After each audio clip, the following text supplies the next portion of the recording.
Bugun men sizlar bilan juda muhim mavzuni, ya'ni yangi pensiya tizimiga o'tish jarayoni va bu o'zgarish pensionerlarga, pensiya yoshiga yaqinlashayotgan fuqarolarga, ishlayotgan odamlarga qanday ta'sir qilishi haqida gaplashaman. Bu ma'lumot faqat hozir pensiya olayotgan insonlarga emas, balki bugun rasmiy ishlayotgan, ertaga pensiya chiqadigan har bir kishiga tegishli.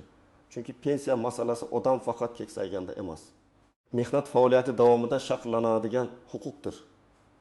Agar sizning ota-onangiz pensiya olsa, o'zingiz pensiya yoshiga yaqin bo'lsangiz yoki hali yosh bo'lsangiz ham rasmiy ish stajingiz, maoshingiz, sug'urta badallaringiz kelajakda qanday hisoblanishini bilmoqchi bo'lsangiz, bu videoni oxirigacha ko'ring.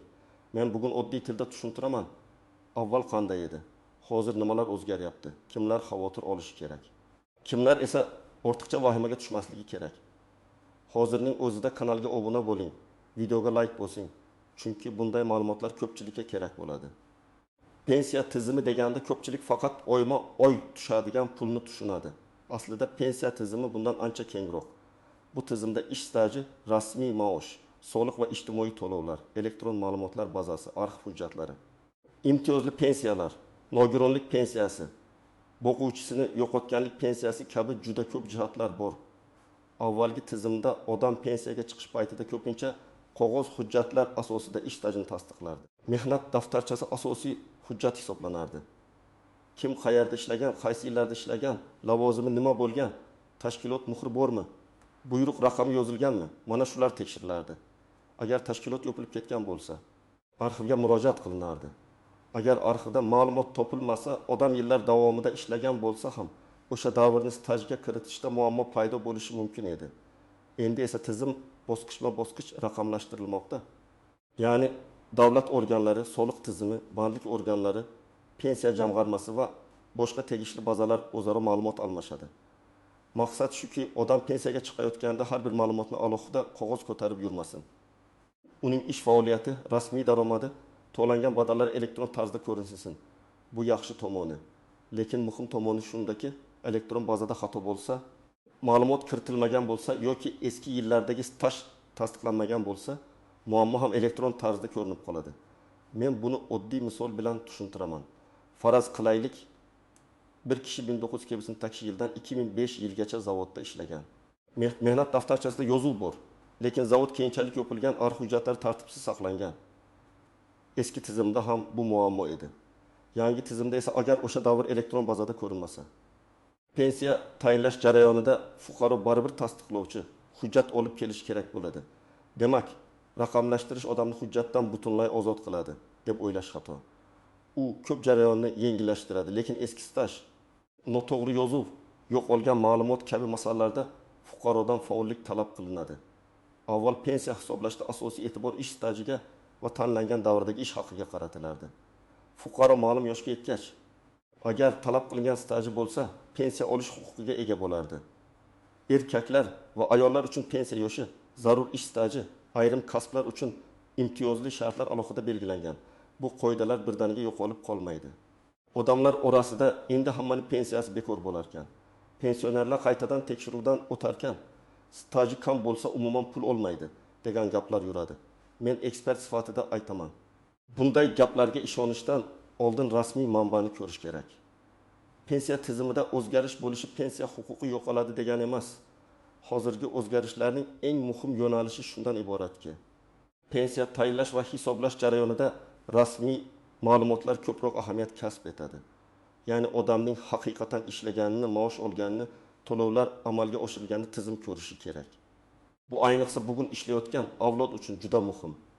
Kimdir men 20 yil ishladim deydi. Lekin o'sha 20 yilning kahi yil norasmiy bo'lsa, shartnoma bo'lmasa, soliq to'lanmagan bo'lsa, elektron tizimda bu davr ko'rinmasligi mumkin. Natijada kelajakdagi pensiya miqdoriga salbiy ta'sir qiladi. Masalan, ikki odamni olaylik. Birinchi odam 25 yil rasmiy ishlagan, maoshi to'liq ko'rsatilgan, barcha to'lovlar qonuni yuritilgan. Ikkinchi odam ham 25 yil ishlagan, lekin 10 yil davomida konvertda maosh olgan, rasmiy maoshi minimal ko'rsatilgan yoki umuman shartnomasiz ishlagan. Tashqaridan qaraganda ikkalasi ham bir xil mehnat qilgan. Lekin pensiya hisoblashda birinchi odamning hujjati kuchli, ikkinchi odamning esa ayrim yillari yo'q yoki maoshi past ko'rinadi. Natijada ikkinchi odam pensiyaga chiqqanda men shuncha yil ishlaganman, nega pensiyam kam deb hayron bo'ladi. Sabab shundaki, tizim mehnatni faqat og'zaki gap bilan emas, hujjat va rasmiy to'lov orqali taniydi. Yangi yondashuvning yana bir tomoni shuki, davlat pensiya tayinlashda insonning ma'lumotlarini turli idoralardan avtomatik olishga harakat qiladi. Masalan, pasport ma'lumotlari, yashash joyi, ish joyi, ish haqi, bolalar tug'ilganligi, nogironlik holati, o'quvchi vafoti kabi ma'lumotlar tegishli bazalarda bo'lsa, fuqaro har bir idoraga alohida yugurmasligi kerak. Bu juda qulay. Lekin qulaylik faqat ma'lumot to'g'ri bo'lganda ishlaydi. Agar ism familiyada harf xatosi bo'lsa, eski pasport bilan yangi ID ma'lumotlari mos kelmasa, nikoh yoki familiya o'zgarishi hujjatlarida to'liq aks etmagan bo'lsa, tizim avtomatik bog'lay olmay qolishi mumkin. Men avvalo shuni aniq aytaman. Hozir pensiya olayotgan odamlar har bir mish-mishdan qo'rqmasligi kerak. Agar sizga pensiya qonuniy tayinlangan bo'lsa, siz har oy pensiya olayotgan bo'lsangiz, odatda tizim o'zgarishi sizning pensiyangiz avtomatik bekor bo'ladi degani emas. Davlat pensiya majburiyatlarini saqlaydi. O'zgarishlar ko'proq hisob-kitobni aniqlashtirish, ma'lumotlarni raqamlashtirish, yangi murojaatlarni tezroq ko'rib chiqish, xatolarni kamaytirish va ayrim holatlarda nazoratni kuchaytirishga qaratilgan bo'ladi. Masalan, 70 yoshli otaxon 10 yildan beri pensiya olib kelmoqda. Uning pensiyasi mehnat staji asosida tayinlangan, hujjatlari o'sha paytda tekshirilgan, yangi tizimga o'tilgani uchun u ertaga yana boshdan ariza topshirishi kerak degan qoida umumiy holatda bo'lmaydi. Lekin agar pensiya ishida shubhali hujjat, noto'g'ri ma'lumot yoki 2 marta hisoblangan staj aniqlansa, alohida tekshiruv bo'lishi mumkin. Bu hamma pensioner tekshiriladi degani emas, balki muammoli holatlar aniqlansa, ular bilan ishlanadi degani. Yana bir toifa bor, rasmiy ishlagan, elektron mehnat tizimida ma'lumotlari to'g'ri ko'rinayotgan, maoshi rasmiy yuritilgan fuqarolar. Bunday odamlar uchun yangi tizim aksincha qulayroq bo'lishi mumkin. Chunki ular pensiyaga chiqayotganda ko'p hujjat yig'maydi. Ish beruvchidan yillar davomida ma'lumot so'ramaydi. Ba'zida ko'rinib turgan raqamlar asosida hisob-kitob tezroq amalga oshiriladi. Endi eng muhim qismga kelamiz. Kimlar bugundan hujjatlarni tekshirish kerak? Birinchidan, pensiya yoshiga 5 yil yoki undan kam vaqt qolganlar. Aynan shu toifa kutib o'tirmasligi kerak. Chunki pensiyaga chiqish kuni kelganda hujjat izlash kech bo'lishi mumkin. Arxivdan javob olish vaqt oladi. Eski tashkilotni topish qiyin bo'ladi. Ayrim hujjatlar boshqa viloyatda bo'lishi mumkin. Shuning uchun 75 yosh atrofidagi ayollar, 60 yoshga yaqin erkaklar o'z ish stajini oldindan tekshirtirgani ma'qul. Ikkinchidan, ko'p joyda ishlagan odamlar e'tiborli bo'lishi kerak. Masalan, bir fuqaro 1935 yilda maktabda ishlagan, keyin fermer xo'jaligida, keyin xususiy firmada, keyin chet elda ishlagan, keyin yana qaytib kelgan. Bunday hollarda staj bo'lak-bo'lak bo'ladi. Har bir davr uchun alohida hujjat kerak bo'lishi mumkin. Ayniqsa xususiy korxonalar yopilib ketgan bo'lsa, ish beruvchi soliq hisobotlarini to'g'ri topshirmagan bo'lsa, pensiya hisobida savol tug'iladi. Uchinchidan, norasmiy ishlaganlar va maoshi past ko'rsatilganlar xavotirni hozirdan amaliy harakatga aylantirish kerak. Men ko'p uchratadigan holat, odam oyga 5 million so'm olgan, lekin shartnomada 20 million 200 ming so'm ko'rsatilgan. Ish beruvchi baribir qo'lingizga pul olyapsiz-ku degan. Lekin pensiya paytida tizim qo'lga olingan pulni emas, rasmiy ko'rsatilgan daromadni ko'radi. Demak, bugungi qulaylik ertangi pensiyani kamaytirishi mumkin. 4-dan, ayollar uchun bolalar parvarishi, dekret davri, ishdagi tanaffuslar masalasi muhim. Ayol kishi bir necha yil farzand tarbiyasi bilan uyda bo'lgan bo'lishi mumkin. Qonunchilikda ayrim davrlar stajga kiritilishi mumkin, lekin buni tasdiqlaydigan hujjatlar kerak bo'ladi. Tug'ilganlik guvohnomalari, nikoh guvohnomasi, familiya o'zgarishi bo'yicha hujjatlar, mehnat daftarchasidagi yozuvlar mos bo'lishi kerak. Agar qiz familiyasi bilan ishlagan, keyin turmushga chiqib familiyasini o'zgartirgan bo'lsa, tizimda bu bog'liqlik to'g'ri aks etishi shart. Birinchi misol. Dilbar opa 57 yoshda pensiyaga chiqishiga o'z vaqt qolgan. U 1990 yildan 2000 yilgacha tikuv fabrikasida ishlagan, 2000 yildan 2010 yilgacha uyda farzand tarbiyasi bilan bo'lgan. 2001 yildan beri do'konda sotuvchi bo'lib ishlaydi. Agar do'kon uni rasmiy ishga olgan bo'lsa, oxirgi yillar muammo bo'lmaydi. Lekin tikuv fabrikasi yopilgan bo'lsa, u 1990 2000 yillardagi stajni tasdiqlash uchun mehnat daftarchasi va zarur bo'lsa arxiv ma'lumotnomasini tayyorlash kerak. Farzandlari tug'ilgan davr bo'yicha ham hujjatlar to'liq bo'lishi lozim. Agar u bularni pensiya kuni boshlasa, bir necha oy sarson bo'lishi mumkin. Ikkinchi misol. Akmal aka 6000 yoshda, 3000 yil qurilishda ishlaganini aytadi. Lekin uning 2 yili turli brigadalarda shartnomasiz o'tgan. Ustalar unga naqd pul bergan, hech qanday buyruq shartnoma. Mehnat daftarchasida yozuv yo'q. Endi pensiya hisoblanganda rasmiy ko'rinadigan davrlar olinadi. Akmal aka, men binolar qurganman, odamlar guvoh desa ham pensiya tizimi uchun guvohlik har doim yetarli bo'lavermaydi. Hujjat bo'lmasa, stajni tan oldirish qiyinlashadi. Mana shu misol yoshlar uchun ham katta saboq. Bugun rasmiy ishlash faqat soliq uchun emas, kelajakdagi pensiya uchun ham kerak. Uchinchi misol. Nodira opa byudjet tashkilotida 25 yil ishlagan. Har yili buyruqlar to'g'ri, mehnat daftarchasi bor, maoshi rasmiy, elektron bazada ham ma'lumotlar chiqadi. U yangi tizimdan qo'rqmasligi kerak. Aksincha, pensiya tayinlashda uning ishi osonroq bo'ladi. Lekin baribir men unga ham shuni maslahat beraman. Pensiya yoshiga yaqinlashganda shaxsiy ma'lumotlar, ish staji, familiya o'zgarishi va hujjatlarni bir marta tekshirtirib qo'yish kerak. 4-misol. Bir fuqaro chet elda 8 yil ishlagan. U yerda rasmiy ishlaganmi, sug'urta to'langanmi, O'zbekiston bilan tegishli xalqaro kelishuv bormi, hujjatlar tarjima va tasdiqdan o'tganmi? Mana shu savollar muhim. Chet elda ishlagan har bir yil avtomatik tarzda O'zbekistondagi pensiya stajiga qo'shiladi deb o'ylash mumkin emas. Bu masala mamlakatlar o'rtasidagi kelishuvlar va hujjatlarning rasmiyligiga bog'liq. Shuning uchun xorijda ishlaganlar alohida maslahat olib, hujjatlarni oldindan tartibga solishi kerak. Pensiya tizimida eng ko'p tushunmovchilik tug'diradigan narsa istisnolardir. Masalan, imtiyozli pensiya masalasi. Ayrim kasblar og'ir, zararli yoki alohida sharoitda bajariladigan ishlar hisoblanadi. Bunday ishlarda odam umumiy pensiya yoshidan oldinroq pensiyaga chiqish huquqiga ega bo'lishi mumkin. Lekin bu huquq men qiyin ishlaganman degan gap bilan berilmaydi. Lavozim, ish joyi, mehnat sharoiti, ro'yxatlar, buyruqlar, ish davri aniq bo'lishi kerak. Masalan, kimdir zavodda ishlagan, lekin uning lavozimi hujjatda oddiy ishchi deb yozilgan. Aslida u zararli sexda ishlagan bo'lishi mumkin. Lekin hujjatda bu aks etmagan bo'lsa, imtiyozli stajni isbotlash qiyin bo'ladi. Shuning uchun og'ir sharoitda ishlagan odamlar ish joyidan mehnat sharoitini tasdiqlovchi ma'lumotnomalarni oldindan olishlari kerak. Tashkilot yopilib ketgandan keyin bunday hujjatni topish ancha murakkab bo'ladi. Nogironlik pensiyasi va nafaqalari ham alohida yondashuv talab qiladi. Bu yerda faqat ish staji emas, tibbiy mehnat ekspertizasi, nogironlik guruhi, muddat, qayta ko'rik, kasallik yoki jarohatning sababi kabi jihatlar ahamiyatli. Yangi tizimda tibbiy ma'lumotlar ham elektronlashib bo'lishi mumkin. Lekin shifokor xulosalari, komissiya qarorlari, nogironlikni tasdiqlovchi hujjatlar baribir muhimligicha qoladi. Agar muddatli nogironlik belgilangan bo'lsa, qayta ko'rik vaqtini o'tkazib yubormaslik kerak. Aks holda to'lov vaqtincha to'xtashi yoki qayta rasmiylashtirish talab qilinishi mumkin.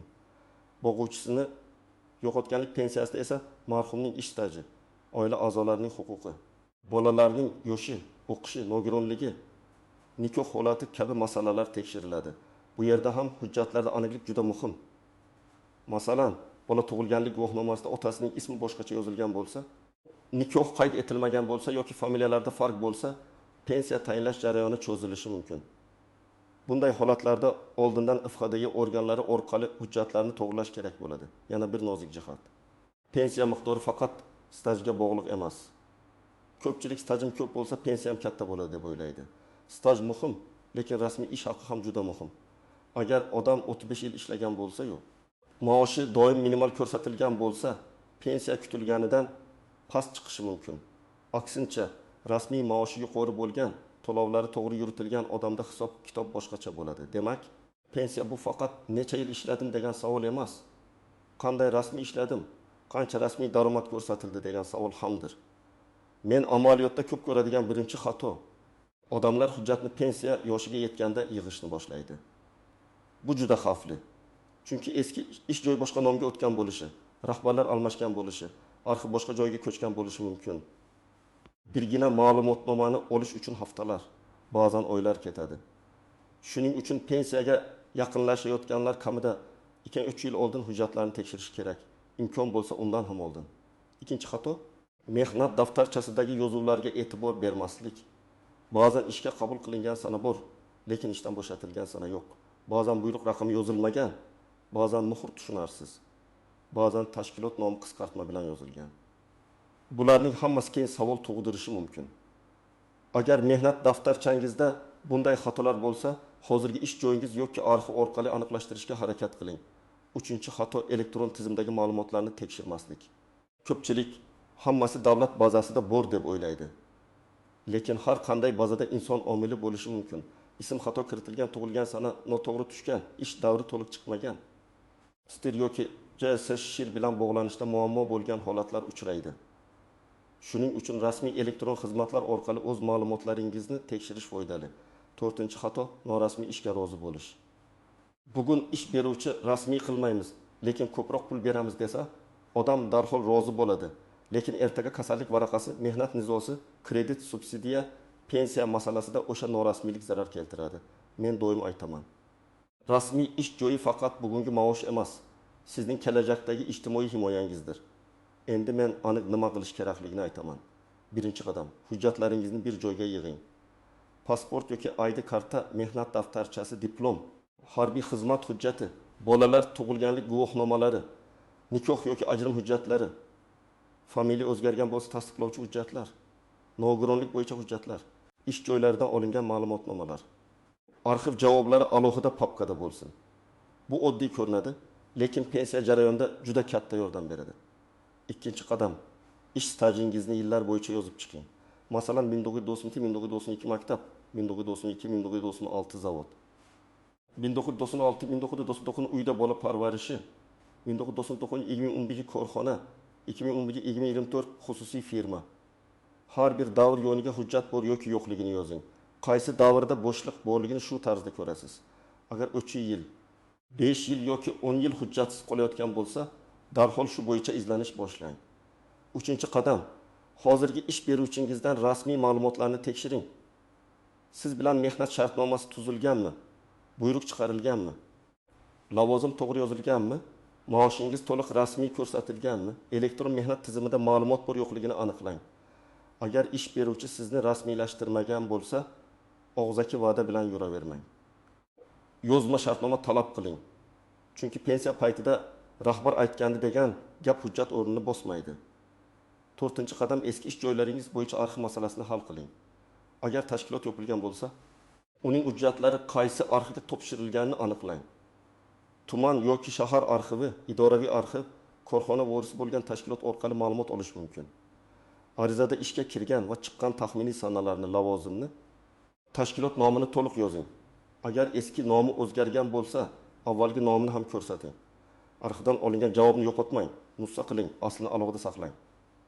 5-qadam, xatolarni oldindan to'g'rilang.